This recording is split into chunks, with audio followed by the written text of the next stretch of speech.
A quick disclaimer before we get started. Everywhere we went to in this video, we were under the assumption that we were allowed to be there, or at the very least there was no sign telling us we couldn't. Don't break the law, especially not because of this video. Also, this was filmed pre-pandemic, so that's why we're kind of wandering around without masks. And finally, the audio quality of this video is really awful. I was not really very well prepared for this, so you'll have to forgive some of that. I've added subtitles to all of the GoPro footage audio. Without further ado, here you go.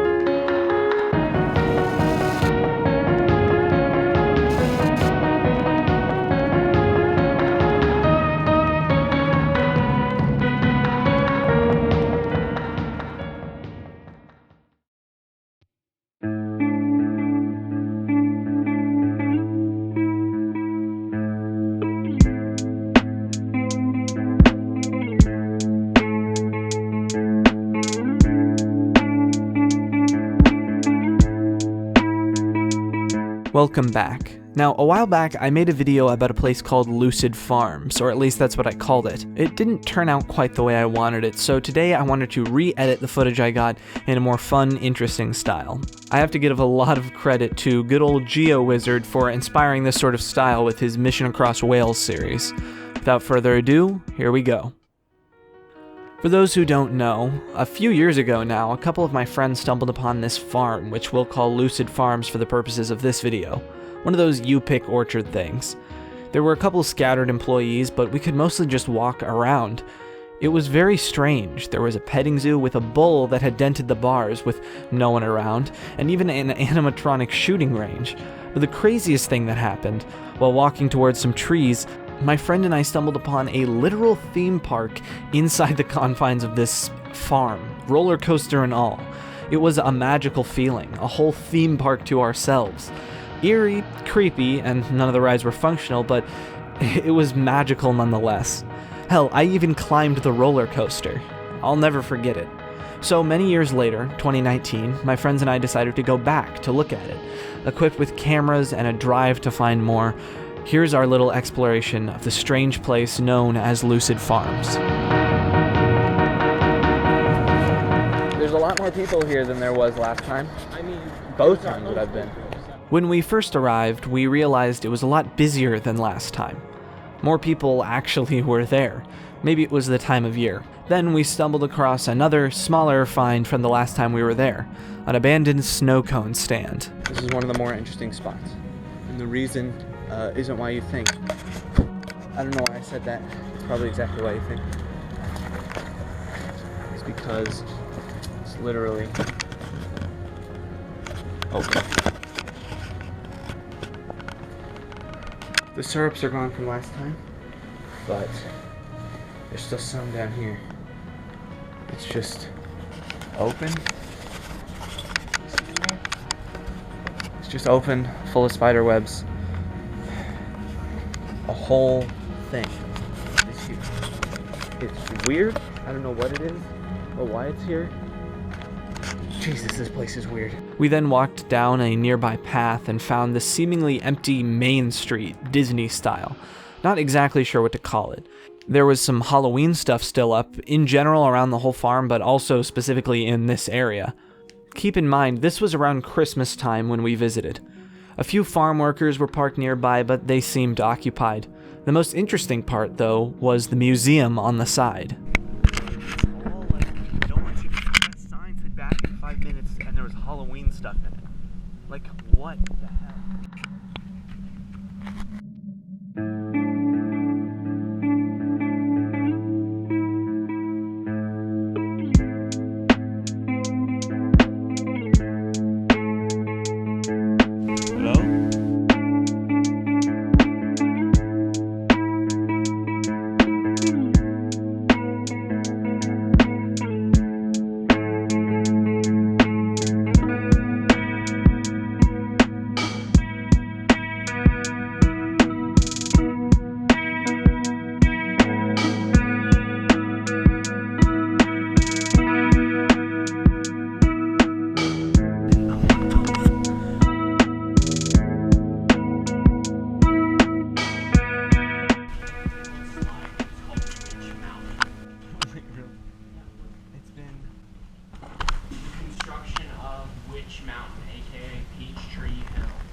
smells like no one's entered it in a million years. I say we go.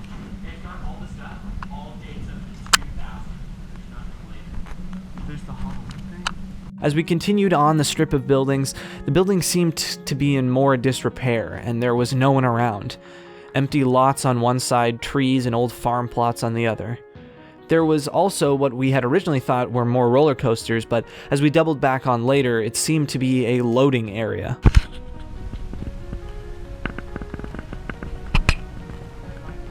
What's making that noise?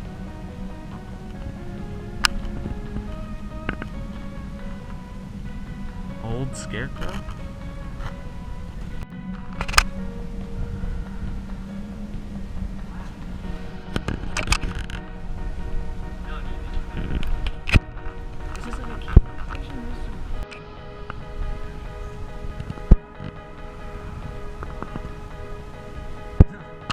Were they gonna do like a go-kart racing thing at one point here? Oh lordy. Christ. As we went farther, we stumbled upon a turn in the path. It appeared to be a small railroad track. There was already a functioning mini-train tour of the place we had seen before, but this appeared to be separate. It seemed like a ride that was never finished, evidenced by the odd, dilapidated visual attractions that laid along the path.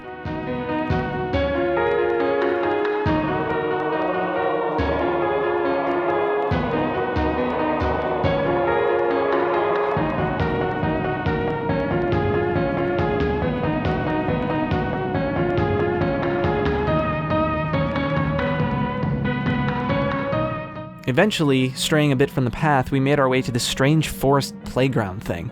I wanted to go down the zip line, but it seemed to be too rusted because it wouldn't budge. This reminds me so much. There's a pink umbrella here. It says stay off, I'm going to guess this huge tower.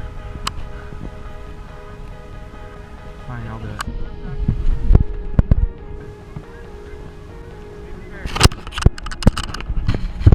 I don't think this is going to go. I think it's stuck. Darn. I'm terrified, but at the same time. This is like Blair Witch.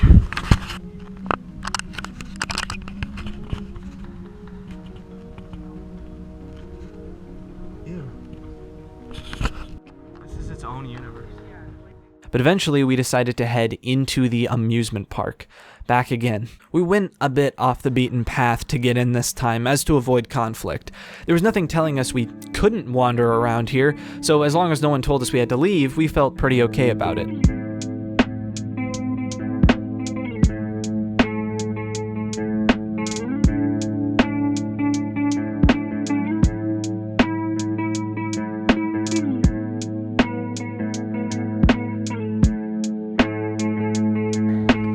Bleeding from those thorns. Real bad. I thought you were a... God, I'm bleeding right now. God, that hurts. Here we are at Witch Mountain. One of the most famous places in the adventure.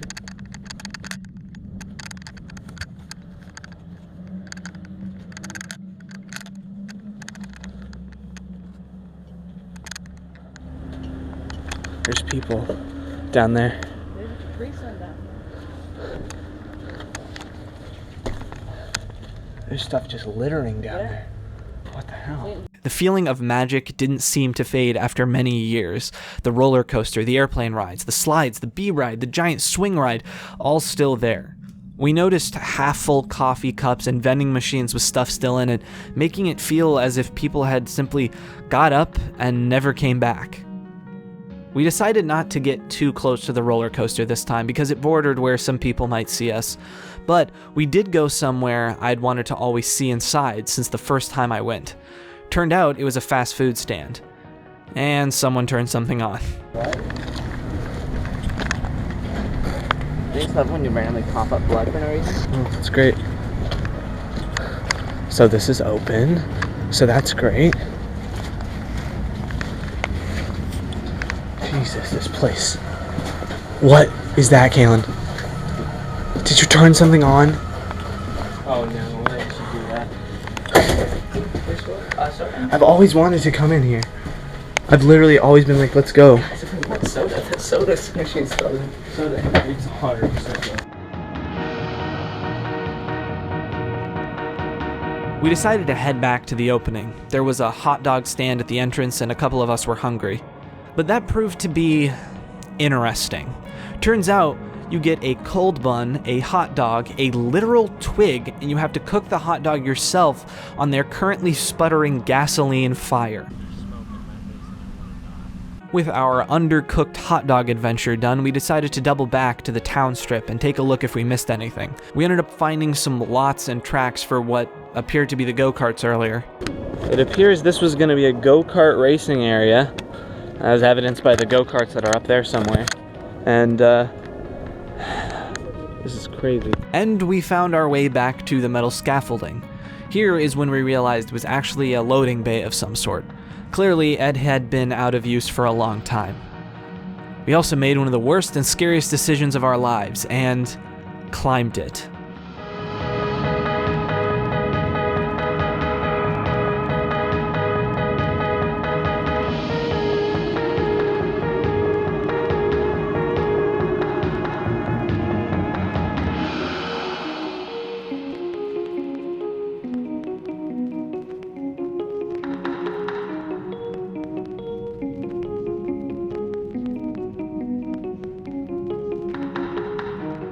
Until we realized, There's a broken support beam.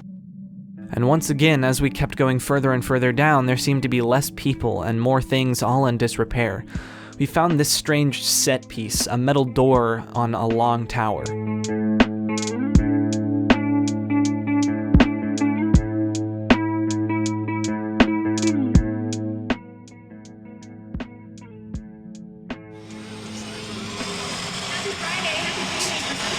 Be an extra payday today if you win $1,000 from the cash panel.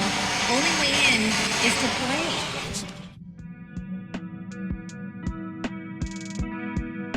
Walking more, having discussions about what it all meant and what this was all for, we stumbled across this eerie sight. Something about the dead trees, artificial grass, and pure emptiness of the place was just a tad creepy. We decided finally to head back, but a small building caught our eye on the side of the main strip, and we opened it.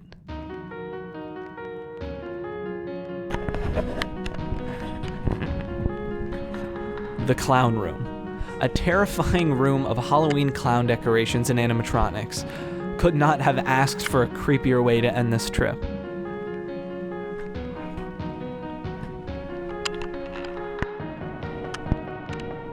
So, on our way back, we picked up some much-needed food, that hot dog did not count, and thought about our trip. Normally, I would interject some history about the place we just explored throughout the video, but to be honest, there's not much there.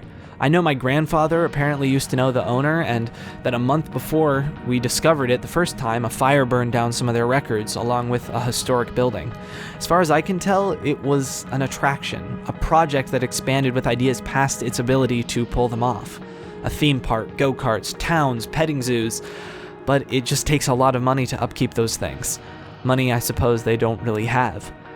Either way, it is a fascinating experience walking through and discovering these things that normally would be filled with people but are just empty.